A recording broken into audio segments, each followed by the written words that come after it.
social media for business dummies. How many people here have a Facebook account? Raise your hand. Oops, I'm in front of the projector. Okay, so once again, sorry, how many people on Facebook? Okay. How many people will have blogs?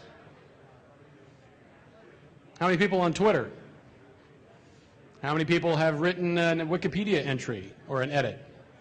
What are you doing listening to this talk?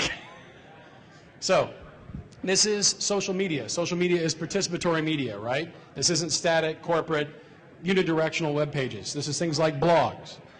I think everybody in here knows what a blog is. I've had 6, I think, over the years. What we've seen a lot more of are businesses using blogging technology to communicate with their constituencies and make it a little bit more, at least the perception of, a bi-directional conversation. So you can be a lot more fluid. So 2 of the startups that I work with actually have corporate blogs. They use those to get announcements out, to talk about press they've got, to create a conversation, a little bit more of a dialogue with their customers. It's very important. This is Walmart's talking about the Nintendo DSi countdown when I took this screen cap 2-3 days ago. Very, very important tool, very handy tool. You can set it up 5 minutes, you're up and rolling. Another one is wikis. Wikis can be used by corporations as well.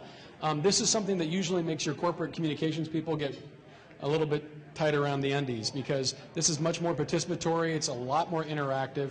People can get in and edit things. So you have like Buzz Out Loud. For those of you who don't understand, Buzz Out Loud is a podcast series out of CNET. They do a real good podcast.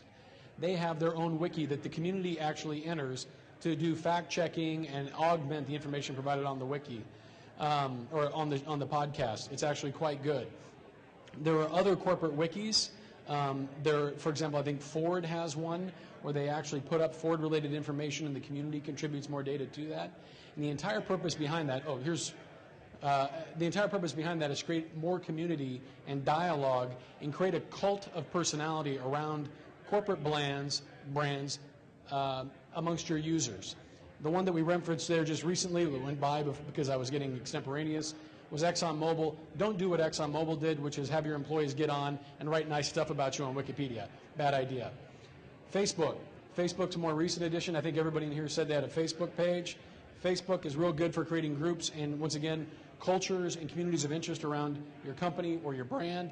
DSM Magazine's one that my wife told me actually has a group. I didn't even realize it, so she joined the group. Another one, of all people, Blockbuster. If anybody in here still uses Blockbuster, they have their own group. They have fan groups. You can actually get in there and talk about things like that. Relatively interesting. The idea, once again, is to create a dialogue and a conversation and a bunch of people talking with each other about your brand instead of you talking to them. That's much more powerful in a marketing sense. One of the ways to do this is via microblogging technologies like Twitter, also Facebook status updates, which allow you to get much more topical, much more relevant. One recent semi-bad example is Skittles. One day Skittles replaced their entire homepage with nothing but hashtags related to Skittles on Twitter, which means everybody started making really obscene pornographic jokes about Skittles on Twitter, populated their entire front page. Kind of a backfire. Guy Kawasaki's, a recent speaker of the ETC conference, has a site called Trumors. True Rumors is a site about internet gossip and things like that. They heavily leverage and actually automate use of Twitter, which is working out okay for them. It's beginning to backfire. Other tools you can do video, microblogging, things like Vimeo. Pictures, obviously Flickr. A lot of brands use Flickr. I did when I was at Cisco. YouTube, a lot of brands are using that.